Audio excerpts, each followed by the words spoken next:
तो इस तरीके से क्या होगा, सबकी लेंथ जो है, सबकी मेजरमेंट डिफरेंट डिफरेंट आ रही होगी। तो जब हम अगर किसी और को बताएं how big the actual length is unless they know the length of your hand Spain और फुट, अगर आप किसी तीसरे इंसान को बता रहे हैं कि इतना हैंड स्पेन है, अब उसको क्या पता हमारे हैंड स्पेन की लेंथ जो है वो कितनी है, कितने हैंड स्पेन है।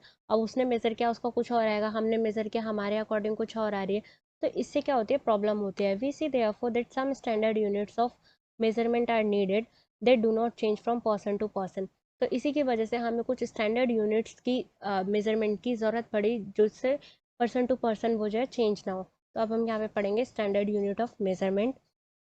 पुराने टाइम में हम क्या पढ़ते थे, length of foot, the width of a finger, the distance of a step, ये सारी क्या थी, ये कुछ कॉमनली यूज क्या थी, एंशियंट टाइम की मेजरमेंट करने के तरीके थे। क्यूबिट, क्यूबिट क्या होता है, as the length from the elbow to the finger tip, आपकी एल्बो से आपकी फिंगर टिप की जो लेंथ होती है उसको हम बोलते हैं क्यूबिट। और ये कहाँ पे यूज़ किया जाता था, एंशियंट इजिप्ट में, पुराने टाइम में इजिप्ट में यूज़ किया जाता था। And was also accepted as a unit of the length in other parts of the world. और ये जो है, ये यूनिट जो है ये कई वर्ल्ड के अदर पार्ट्स में भी एक्सेप्टेड की गई। और कुछ जगह पे फुट को यूज़ किया जाता है, कहीं पे यार्ड को यूज़ किया जाता है। यार्ड क्या होता है, yard of cloth, the distance between the end of the outstretched arm and their chin. जब आप अपना हाथ लंबा करते हैं और अपने चिन तक मेज़र करते हैं कपड़े को, तो हम उसको क्या बोलते हैं, एक यार्ड है। और पेस और स्टेप, ये क्या है, Roman measured with their pace और स्टेप्स। ठीक है। In ancient times small length measurements used were as angul और अमुट्ठी। और क्या क्या लेंथ्स थी, क्या क्या मेजरमेंट्स थी, अंगुल से नापते थे कि 4 अंगल है, 5 अंगल है, फिंगर्स को रख के मुट्ठी से नापते थे। तो ये सारी चीज़ें क्या थी, ये थे पुराने तरीके, जिससे जो पर्सन टू पर्सन जाने पे चेंज हो जाते थे। ये स्टैंडर्ड यूनिट्स हैं, ठीक है, जो कई जगह पे क्या हुआ, एक्सेप्टेड भी किया गया, जो अभी हमने पढ़ा, यार्ड, फुट और डिस्टेंस। और फिर उसके बाद आया 1970 में, French created a standard unit of measurement called the metric system. French ने क्रिएट किया एक स्टैंडर्ड यूनिट ऑफ मेजरमेंट, जिसको हम क्या कहा गया, मैट्रिक सिस्टम। मैट्रिक सिस्टम में क्या था, ये पर्सन टू पर्सन चेंज नहीं हो रही थी, ये सभी के लिए सेम था। The system of units now used is known as the international system of unit. International system of unit कहा गया इसको, और जिसको हम क्या बोलते हैं, एसआई यूनिट। और लेंथ की जो एसआई यूनिट होती है वो क्या होती है, मीटर। जब भी हम लेंथ को नापते हैं तो हम किस में नापते हैं, मीटर में, किलोमीटर में। और 1 मीटर में कितना होता है, 100 सेंटीमीटर। इसको आप पढ़ लीजिएगा कि हर एक मीटर को, each metre is divided into 100 equal divisions called centimetre. अगर हम हर एक मीटर को इक्वल 100 इक्वल डिविजन्स में डिवाइड करेंगे तो वो क्या बनेगा, सेंटीमीटर कहलाएगा। और अगर हम हर सेंटीमीटर को, each centimetre has 10 equal divisions called millimetre. और अगर हर सेंटीमीटर को हम 10 इक्वल डिविजन्स में बांटेंगे तो उसको हम क्या बोलेंगे, millimetre. That means 1 centimetre is equal to 100 centimetre, 1 centimetre is equal to 10 millimetre. और जब हमें लार्जर डिस्टेंस को नापना होता है तब हम किस में नापते हैं, किलोमीटर में। And 1 kilometre is equal to 1000 metre. Correct length of, correct measurement of length. अब हमें क्या करना चाहिए, हमें मेजरमेंट करते टाइम पे ये भी तो ध्यान रखना चाहिए कि जो हम मेजरमेंट ले रहे हैं वो ठीक है कि नहीं है। अब देखें यहाँ पे कुछ चीज़ें बताई गई हैं, जैसे हमें एक तो बिल्कुल कॉर्नर से नापना चाहिए, ज़ीरो से नापना चाहिए, स्केल जो है हमारा वो टूटा हुआ नहीं होना चाहिए, हमारी पोजीशन ठीक होनी चाहिए। और अगर स्केल टूटा है, मान लीजिए कि ज़ीरो पे टूटा था, पे 1 से नापना शुरू किया, ठीक है, किससे, 1 से नापना शुरू किया, यहाँ पे हमने 0 से। तो जो अगर हमने 1 से नापा है तो हमारी जो टोटल लेंथ आ रही है, मान लीजिए 14.3 आ रही है अभी, और हमने 1 से मेज़र करना स्टार्ट किया, तो हमने क्या किया, 14.3 में से 1.0 को माइनस किया, तो दैट मीन्स एग्जैक्ट जो लेंथ है वो कितनी आएगी, 13.3। तो हम इस तरीके से कर सकते हैं। और जो हमारी आई की पोजीशन है वो बिल्कुल ठीक होनी चाहिए, ताकि जो हम मेजरमेंट है वो गलत ना ले। जैसे कि इस पिक्चर में आपको विजिबल हो रहा है कि जो सही पोजीशन है वो बी की है, और जो ये ए और बी जो मेजरमेंट लेंगे ये साइड में बैठे हैं, तो इसको बोलते हैं पैरेलैक्स एरर। तो ये क्या कर रहे हैं, ये गलत एरर, इससे जो मेजरमेंट आएगी वो गलत आएगी, तो दैट मीन्स इनकी मेजरमेंट में क्या रहेगी, एरर रहेगी। तो हमें क्या करना चाहिए, पोजीशन का भी ध्यान रखना चाहिए जब भी हम कोई भी मेजरमेंट कर रहे हैं। Measure the height of your classmate using hand span and then by using a metre scale. अब एक्टिविटी 3 में क्या दिया गया है कि आपको अपने क्लासमेट की हाइट को नापना है। आपने हैंडस्पेन से हु मेजर द हाइट, किसने नापी, और हाइट इन हैंडस्पेन और हाइट इन सेंटीमीटर, इस तरीके से आपने करना है। यहाँ पे आपको क्या दिया है, after all everybody is using the same scale and not different handspans. This could be due to small errors in taking observations in higher classes. अब देखिए सारे बच्चे क्या वही सेंटीमीटर का स्केल यूज़ कर रहे हैं, पर फिर भी क्या होता है, थोड़े थोड़े चांसेस होते हैं एरर्स होने के। इन सब के बारे में आप हायर क्लासेस में पढ़ेंगे। Measuring the length of a curved line, curved line को मेजर करने के लिए आप क्या यूज़ कर सकते हैं, जैसे कि ये कर्व्ड जो है लाइन दी गई है, यहाँ पे आप एक थ्रेड यूज़ कर सकते हैं, जैसे कि इस पिक्चर में आपको विजिबल हो रहा है। तो ये क्या कर रहा है, ऐसे कंटिन्यू लेता जाएगा थ्रेड को, ताकि टेढ़ा मेढ़ा भी ना हो और एग्जैक्ट आपकी क्या है लेंथ भी मेजर हो जाए। How would you decide whether an object is in motion और इट, नहीं यहाँ पे नहीं, यहाँ पे देखिए मूविंग थिंग्स अराउंड अस। आपको कोई भी चीज़ कैसे पता चलती है कि वो चीज़ मूव मोशन में है नहीं है। Object at rest and in motion, आपको अपने आसपास की चीज़ें देखनी है, जैसे हाउस है, टेबल है, क्लॉक है, फ्लाइंग बोर्ड है, सेकेंड हैंड ऑफ क्लॉक है। तो वो क्या करते हैं, चीज़ें क्या करती हैं, मूव करती हैं। कुछ चीज़ें एज इट इज़ रेस्ट में रहती हैं। अब यहाँ पे देखिए कैसे आपने डिसाइड किया whether an object is in motion और at rest. On this basis you may have decided whether an object is at rest और इन मोशन। एक्टिविटी 6 में आपको क्या दिया गया है कि आप एक ऐसे क्या करना है, आपने select a place where you find ends, आपको एक ऐसा जगह ढूंढनी है जहाँ पे अंट्स आपको मिल जाए, और आपको एक स्प्रेडशीट जो है लार्ज शीट फैला देनी है वाइट पेपर की, और वहाँ पे कुछ चीनी के दाने डालने हैं, और जो आंट्स होंगी वो क्या हो जाएंगी, वो अट्रैक्ट होकर वहाँ पे आएंगी और वो क्रॉल करेंगी उस शीट ऑफ पेपर पे। तो आपको क्या करना है, आपको उनकी पोजीशन के अकॉर्डिंग स्मॉल स्मॉल सर्कल बनाने, जैसे मान लीजिए यहाँ पे आंट है तो यहाँ पे आपने सर्कल बना दिया, यहाँ पे सर्कल बना दिया, यहाँ पे सर्कल बना दिया। तो उसके बाद में आपको ये लाइन क्या करनी है, ज्वाइन करनी है। और आप देखोगे कुछ टाइम के बाद ये जो आंट है ये यहीं पे थोड़ी रह जाएगी, ये कहीं और चली जाएगी। दैट मीन्स क्या, कि ये जो है अपनी पोजिशन चेंज कर रही है। ठीक, तो ये जो पोजिशन चेंज कर रही है दैट मीन्स क्या, इससे हमें क्या पता चल रहा है कि ये जो है मोशन में है, मोशन ऑफ एन आंट। तो चीज़ जो है एक जगह पर नहीं है, इससे हमें क्या पता चल रहा है कि चीज़ें क्या कर रही है, मोशन कर रही है।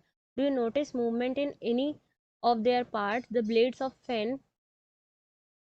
देखिए एक्टिविटी 5 में where did you place objects like a clock, a sewing machine, electric fan, inner grouping of objects. यहाँ पे जो आपकी एक्टिविटी 5 दी गई थी, इसमें आपको कई सारे एग्जाम्पल्स दिए गए हैं, तो आप इसको पढ़ लीजिएगा स्क्रीनशॉट लेकर। तो इसके अकॉर्डिंग क्या है, यहाँ पे मैं आपको ओवरऑल बता देती हूँ कि चीज़ें हैं क्या। तो बेसिकली ये कहना क्या चाह रहा है कि आपको कैसे पता चलेगी कोई चीज़ कैसी है, स्टेट में है, रेस्ट में है, किस स्टेट में है, रेस्ट में है या फिर मोशन में है। तो हम यहाँ पे पढ़ेंगे types of motion. Types of motion में क्या होता है, जो व्हीकल होता है, जो motion of a vehicle on a straight road, जब भी जैसे मान लीजिए ये कार है, ये क्या कर रही है, ये स्ट्रेट लाइन में मोशन कर रही है। मार्च पास्ट, मार्च पास्ट हमेशा क्या होती है, जो परेड वगैरह होती है वो हमेशा सीधी लाइन में की जाती है, और जब हम पत्थर गिराते हैं तो वो हमेशा सीधा नीचे आएगा। तो ये सारी चीज़ें क्या, जो मोशन जो एक स्ट्रेट लाइन में हो रहा है उसको हम क्या बोलते हैं, rectilinear motion. What we call it, rectilinear motion. ऐसा मोशन जो हमेशा स्ट्रेट लाइन में हो, the object moves along a straight line, the type of motion is called rectilinear motion. तो जब भी जो ऑब्जेक्ट है वो सीधे जा रही है तो उस मोशन को हम क्या बोलेंगे, रेक्टिलीनियर। अब आपको एक और एक्टिविटी दी गई है कि आप एक क्या करेंगे, एक थ्रेड में एक पत्थर बांध लेंगे, और उसको जब आप यहाँ पे पत्थर बांध लिया तो अब आप इसको जब रोटेट करेंगे तो ये क्या करेगा, ये इक्वल डिस्टेंस पर ही रहेगा, और ये क्या करेगा, रोटेट करेगा। तो ये जो आपने थ्रेड किया, और ये किस में, सर्कुलर पाथ में मूव करेगा। तो दैट मीन्स जब भी कोई ऑब्जेक्ट एक सर्कुलर पाथ में जाती है तो उसको हम क्या बोलते हैं, इस मोशन को हम बोलते हैं सर्कुलर मोशन। कैसा मोशन होता है ये, सर्कुलर मोशन। कोई भी मोशन जिसमें ऑब्जेक्ट आपकी सर्कुलर में मूव कर रही है, सर्कल में मूव कर रही है, उसको हम क्या बोलते हैं, circular motion. The distance of the stone from your hand remains the same. तो जो डिस्टेंस है स्टोन का आपके हैंड से वो क्या रहेगा, सेम रहेगा। यहाँ पे कुछ आपको एग्जांपल्स दिए हैं, लाइक ये जो है ब्लेड, ब्लेड जो होते हैं फैन के, और ये यहाँ पे ये क्या है, ये क्या कर रहा है, ये जो एरो है ये ऐसे ही रोटेट करेगी, इसकी पोजीशन तो नहीं चेंज हो जाएगी, सर्कुलर में मूव करेगा। अब ये बुल जो है ये जैसे जैसे मूव करेगी तो ये क्या है, ये सर्कुलर पाथ में क्या कर रही है, मूव कर रही है। ठीक है, ये कुछ एग्जाम्पल्स है आपके सर्कुलर। यहाँ पे आपको एग्जांपल दिया है फ़ैन का। अगर आप इस फ़ैन के साथ यहाँ पे कहीं पे कुछ मार्क करते हैं और जैसे जैसे ये फ़ैन के जो ब्लेड्स हैं ये रोटेट करेंगे, तो ये किस में सर्कुलर पाथ में ही मूव कर रहे हैं।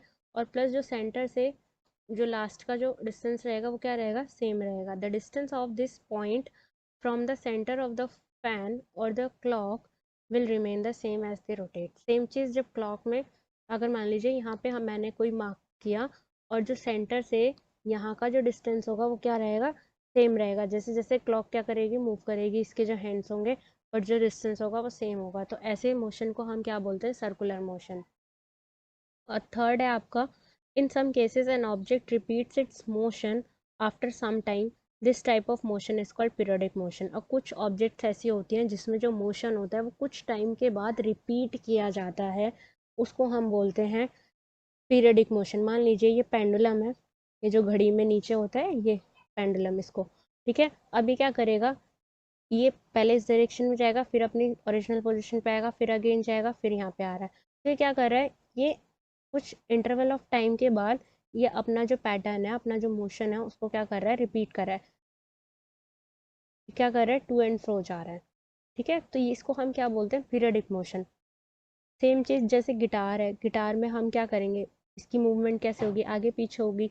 ये बच्चे स्विंग पे झूला झूल रहे हैं, यहाँ पे क्या कर रहे हैं, झूला झूल रहे हैं। तो ये जो लड़की है ये रोप के साथ पहले आगे जाएगी, फिर पीछे जाएगी, फिर आगे जाएगी, फिर से पीछे जाएगी। दैट मीन्स क्या, ये जो मोशन है ये क्या हो रहा है, रिपीट हो रहा है। बैल, जब हम बैल को बजाते हैं तो ये क्या, ये भी बैल का क्या होगा, आगे पीछे टू एंड फ्रो होगा। ठीक है, तो ये जो मोशन है ऐसी सेम तबला के जो ये जो मेम्ब्रेन है ये क्या करेगी, ये आगे पीछे जाएगी जैसे जैसे हम इसको बीट करेंगे। तो दैट मीन्स व्हाट, कि when an object or a part of its repeats its motion after a fixed interval of time, we call it's a periodic motion। जब भी कोई भी ऑब्जेक्ट अपने मोशन को रिपीट करती है एक फिक्स्ड इंटरवल ऑफ टाइम के बाद, तो उसको हम क्या बोलते हैं, पीरियोडिक मोशन। दैट मीन्स हमने 3 मोशन पढ़े। First one was rectilinear motion, जब कोई भी ऑब्जेक्ट क्या करती है, सीधी लाइन में स्ट्रेट मूव कर रही होती है, that means rectilinear motion. Second हमने पढ़ा सर्कुलर मोशन, जब कोई भी ऑब्जेक्ट एक सर्कुलर पाथ में मूव करते हैं तो हम उसको क्या बोलते हैं, सर्कुलर मोशन। थर्ड, जब कोई भी ऑब्जेक्ट अपने पैटर्न को रिपीट करती है तो उसको हम क्या बोलेंगे, पीरियोडिक मोशन। जैसे हमने पढ़ा स्विंग का एग्जाम्पल, झूले का और पेंडुलम का। ठीक है, अब आपने ऐसे कई सारे एग्जाम्पल्स देखे होंगे जहाँ पे more than one motion use हो रहा हो।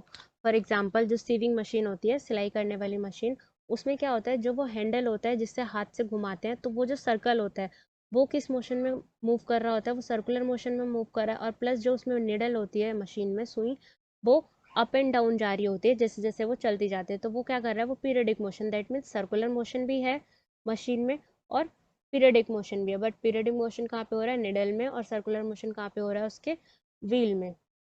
सेम जैसे जब हम मूवमेंट देखते हैं बॉल की ग्राउंड पर, तो जो वो बॉल है वो क्या कर रही है, वो आपस में खुद ही खुद क्या कर रही है, रोल कर रही है, खुद भी क्या कर रही है, वो मूव कर रही है। The ball is rolling on the ground, ball roll कर रही है, तो दैट मीन्स क्या हुआ, रोटेट कर रही है, as well as it moving forward along the ground. और सेम वो आगे की तरफ बढ़ती भी जा रही है। Ball undergoes a rectilinear motion, ball आगे स्ट्रेट लाइन में जा रही है, तो दैट मीन्स क्या, रेक्टिलिनियर मोशन हो रहा है। पर बॉल खुद से खुद भी तो रोटेट करती जा रही है, ऐसे ऐसे घूमते हुए ही तो वो आगे जा रही है। ठीक है, तो ये जो ऐसे रोटेशन करते हुए जो ये आगे जा रही है, तो इसको हम क्या बोल रहे हैं, रोटेशनल मोशन। तो रोटेशनल मोशन भी है और इसमें क्या है आपका, रेक्टिलिनियर मोशन भी है। तो ऐसे कई सारे एग्जांपल्स होते हैं जहाँ पे मोर देन वन मोशंस आपके यूज होते हैं। तो फ्रेंड्स, मेजरमेंट का जो जब हम मेजरमेंट लेते हैं तो हमें कुछ चीज़ों का ध्यान रखना होता है कि लाइक मेजरमेंट हम अच्छे से लें और एरर्स कम से कम हो। प्लस आपने इसमें मोशन के बारे में पढ़ा, रेक्टिलिनियर, सर्कुलर, और थर्ड कौन सा था, पीरियडिक मोशन। गुड। तो इन चीज़ों के बारे में पढ़ा और यहाँ पे ये आपके कुछ कीवर्ड्स हैं, ये सारी चीज़ें हमने पढ़ ली हैं। बाकी आपके ये नीचे समरी की पॉइंट्स दिए हुए हैं, आप इनको पॉज करके पढ़ सकते हैं। फ्रेंड्स, इस चैप्टर में इतना ही था। आपको वीडियो कैसी लगी, और अगर आपका कोई डाउट है तो आप नीचे कमेंट बॉक्स में कमेंट कर सकते हैं। प्लस आप वीडियो को लाइक कीजिए, शेयर कीजिए, चैनल को सब्सक्राइब कीजिए। Thank you for watching our video. Bye everyone.